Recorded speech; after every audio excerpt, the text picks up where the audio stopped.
Bonjour à tous, nous nous retrouvons pour un nouveau numéro des entrepreneurs du Mansa. Aujourd'hui, l'invité que nous accueillons est Moussa Koulibaly.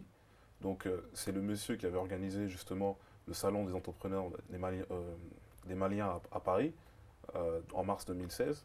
Et là, aujourd'hui, il s'apprête à organiser un nouvel événement du 20 au 22 mai, qui est le salon de l'immobilier, euh, le salon malien de l'immobilier à Le Paris. salon de l'immobilier malien à Paris, À Paris.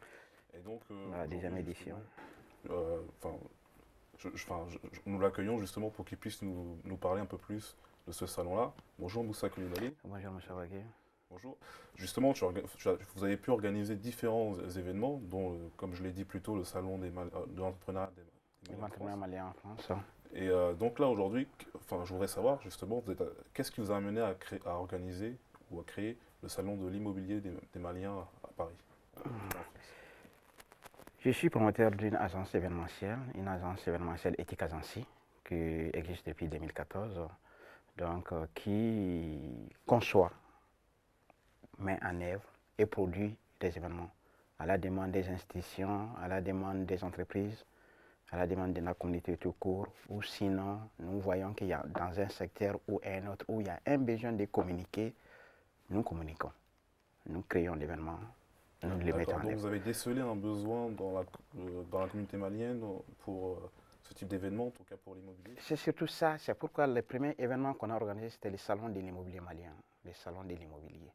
C'est le souci de tout le monde, avoir un chez soi.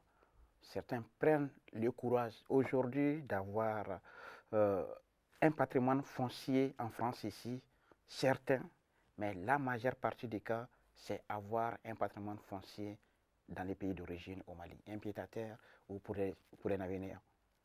Donc, et plusieurs fois, par retour d'expérience, ces compatriotes ont été victimes d'arnaques, d'escroqueries, d'une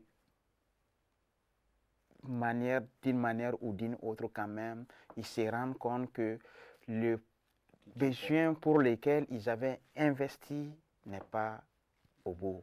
Voilà, donc il n'y a pas cette satisfaction. Justement, parce que dans ce que vous dites, moi j'ai décelé, on va dire, quelques risques, notamment le fait que, enfin, différents problèmes. Au Mali, comme vous devez sans doute le savoir, malgré qu'on ait un territoire immense, il y a des problèmes de foncier et des litiges.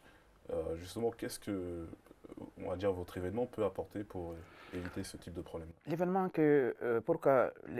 l'événement, c'est que la réponse par cet événement, c'est quoi? Quand on dit l'événement, c'est de la communication hors média, mais ça permet de créer de l'émotion, ça permet de rencontrer. Au-delà de tous les moyens de communication qui existent aujourd'hui, surtout l'Internet qui vient de tout, cette fois-ci, l'événement met en rapport les hommes. Les hommes Donc vous se voulez établir rencontrent. une relation de confiance? Une relation directe entre les professionnels de l'immobilier, les professionnels maliens de l'immobilier. Et quand on dit professionnels de l'immobilier est assez vaste. De l'immobilier résidentiel à l'immobilier industriel, en passant par l'immobilier d'entreprise. Et quand on parle de l'immobilier résidentiel, c'est là où l'habitat se retrouve. Donc, pas seulement un salon de l'habitat, mais un salon de l'immobilier. Donc, dans tous les secteurs, que ce soit le résidentiel, l'entreprise et que ce soit le secteur dans l'industrie. Et c'est pourquoi cette année, une des nouveautés, c'est ça. L'Agence pour l'aménagement et la gestion des zones industrielles fera les déplacements de Paris. Justement, ce que vous venez de dire me fait penser à aussi autre chose. Là, vous êtes à votre seconde édition. Si je me souviens bien, vous avez organisé une édition en octobre 2015 Oui, à Montreuil. oui. Et donc là, justement, je voudrais savoir quels sont les acteurs économiques qui seront présents. Vous avez parlé Les acteurs qui vont être de présents, l'immobilier, mais quels sont les c'est autres acteurs? surtout les promoteurs immobiliers, les promoteurs immobiliers, les promoteurs immobiliers, les agents immobiliers, les gestionnaires de biens immobiliers, les notaires, les architectes, les ingénieurs conseils, les entrepreneurs qui construisent. Parce que le circuit est assez long et il y a pratiquement l'intervention dans tous les domaines. Oui, vous Pour pouvez celui préciser. qui veut construire d'abord, il faut avoir une parcelle pour construire. Il faut avoir une parcelle. Et pour l'acquisition de la parcelle, là, c'est soit vous avez fait une demande auprès de la mairie vous attribue une parcelle, soit il y a un promoteur immobilier qui a fait un programme immobilier qui vend des parcelles. Et là, c'est... Fumier, Donc, ceux qui sont déjà sur place, ils pensent que l'espace leur appartient. L'espace leur appartient. Oui, ils ont un certain droit là-dessus. Et généralement, avec la modernisation, quand il y a une mairie qui est là, les territoires sont limités.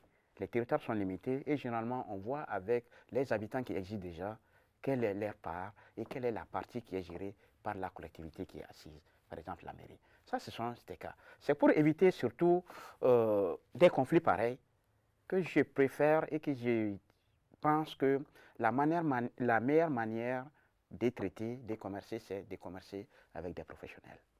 Par exemple, un promoteur immobilier, il est agréé par l'État de pouvoir réaliser des programmes immobiliers. Il est agréé par l'État.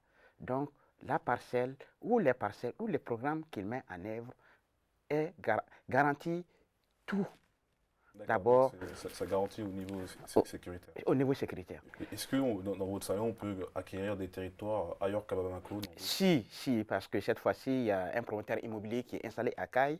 Son territoire, c'est Caille, qui fera les déplacements de Paris pour les salons.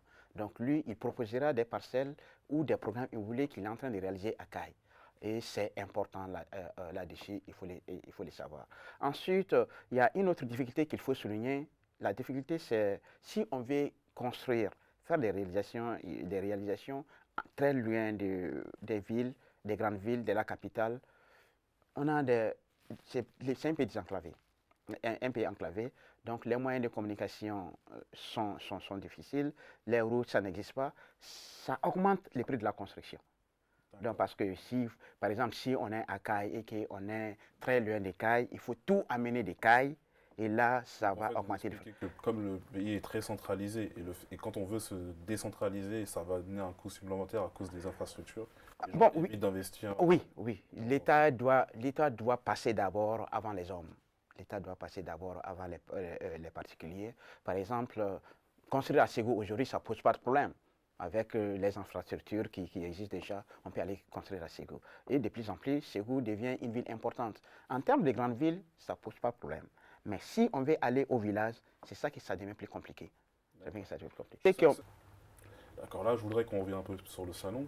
Combien de visiteurs attendez-vous pour ce salon?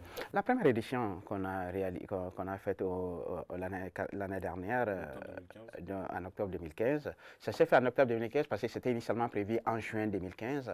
Donc ça a été reporté, différents reports, et finalement c'est seulement au mois d'octobre que ça a eu lieu. On a eu à peu près 1 millier de visiteurs sur les 3 jours. 1 millier de visiteurs. Donc pour la deuxième édition, on attend au même nombre, sinon un peu plus. Et c'est pourquoi on s'attend à un peu plus. C'est pourquoi on a changé un peu les cadres. Donc ce n'est plus au Palais des Congrès de Montreuil, mais cette fois-ci c'est à l'hôtel Novotel Port de Bagnolet. Là, le cadre est plus agréable. L'accès est beaucoup plus facile parce qu'il y a les bouches de métro juste à côté, il y a une gare routière et c'est à proximité du périphérique. Surtout la date. La date au lieu, les gens nous posent la question de savoir que... C'est vrai que là, on va s'approcher de l'été, donc voilà, ils disent que non, l'autre édition, ça a eu lieu au mois d'octobre. J'ai dit là, que c'est un peu, il y a moins d'un an. J'ai dit, la question importante à poser, les moments propices pour un salon de l'immobilier, c'est quand? C'est généralement les moments avant les vacances.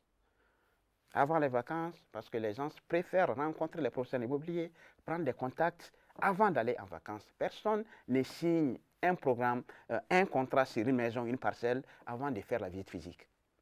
Donc, le mieux, c'est de faire avant les vacances. Et pendant les vacances d'été, les gens se déplacent, rencontrer les promoteurs sur place, voir les programmes qu'il a proposés, les sites ou la maison avant de conclure.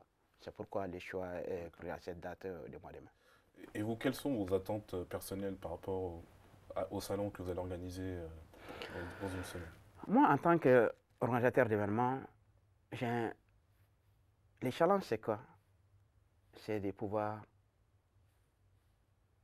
accueillir dans les conditions qu'il faut les publics qui se déplacent. D'abord, les exposants et ensuite les visiteurs. Et ensuite, le plus important, c'est quoi? On est à Paris.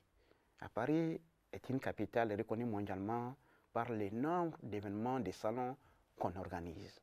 Donc, il y a un certain standard de la profession aujourd'hui. Et je suis obligé d'atteindre au moins ces standards. Et la première édition nous a édifié que ce standard est possible d'atteindre. Donc, moi, l'enjeu... C'est quoi les standards que vous... Les standards, c'est quoi? C'est les conditions d'accueil du visiteur. Ensuite, les conditions d'installation même de l'exposant. Et ensuite, qu'est-ce que l'exposant propose aux visiteurs? Ça, c'est surtout ces questions auxquelles il faut, ces questions, il faut répondre. Donc, on ne se déplace pas tout simplement parce qu'on vient se déplacer. On est là, on juge, tout est jugé. Comment le salon est présenté, comment l'accueil est fait depuis l'entrée du salon, comment les exposants nous reçoivent, comment les exposants nous proposent les services, les produits et tout ça. Et maintenant, à la sortie de ce salon, on recueille les sentiments des uns et des autres. Comment ça s'est passé? Et les retours qu'on a eu sur la première édition. Justement, quels sont les retours que vous avez pu recueillir? Les retours qu'on a eu sur la première édition, on ne peut pas dire à 100% satisfait, mais plus de 95% des satisfaits. Que de la part des exposants et que de la part des visiteurs. La part des exposants, les exposants, quand ils arrivaient, tout était déjà calé avant leur arrivée. Ils ont été satisfaits, on va dire, grâce à quel type de service? Les exposants, comme ils disent, quand ils arrivaient, ils savaient déjà à quoi s'en tenir. Leurs stands étaient déjà prêts et ils ont eu le temps suffisant pour aménager leurs stands. Ils ont aménagé les stands. Ensuite, du côté des visiteurs, c'est quoi? Comment ils sont accueillis? Depuis l'accueil à l'entrée du salon, et déjà les renseignements sont pris, les hôtesses sont là pour les guider, et les exposants les donnent les informations pour lesquelles ils se sont déplacés. Donc, en termes de chiffres, je ne peux pas avancer des chiffres. Mais nous savons aujourd'hui que la richesse de ces pays aujourd'hui et les individus qu'on peut montrer les doigts qui sont riches et tout, c'est surtout dans l'immobilier que ça se voit. Parce que quand je viens de quitter Bamako il n'y a pas longtemps, quand on me montre des parcelles à coût de milliards de francs CFA dans la CI, j'ouvre grand les yeux. Justement, là, vous avez parlé de parcelles. Là, vous avez mis en jeu, on va dire, un terrain d'une valeur de 5 000 euros pour le gagnant. Oui. Et donc là, je voulais savoir surtout, est-ce qu'il y a un terrain prévu pour Mansa Moussa? Oui, si Mansa Moussa est le gagnant. Non, je veux dire un terrain pour moi. Si Mansa Moussa est le gagnant, le bénéficiaire de ce terrain. Non, il n'y a pas de terrain pour Moussa Wagui. Merci d'avoir accepté notre invitation. C'est moi qui vous remercie de m'avoir invité. On pourrait retrouver justement Moussa Coulibaly au salon du 20 au 22 mai. J'espère que cette émission nous a donné envie de pouvoir jeter un coup d'œil à ce salon-là. Moi, j'attends toujours ma villa, donc si vous pouvez mettre... Ça viendra peut-être à la 20e édition. Mon nom à la place de votre nom, j'aurai peut-être plus de chances d'avoir ma petite villa au Mali. Donc, je compte sur vous, les spectateurs, pour que j'ai une villa. Si je n'en ai pas, je serai déçu. Donc voilà, donc on se retrouve prochainement pour une nouvelle émission des Entrepreneurs du Monsa. Donc, au revoir. Merci.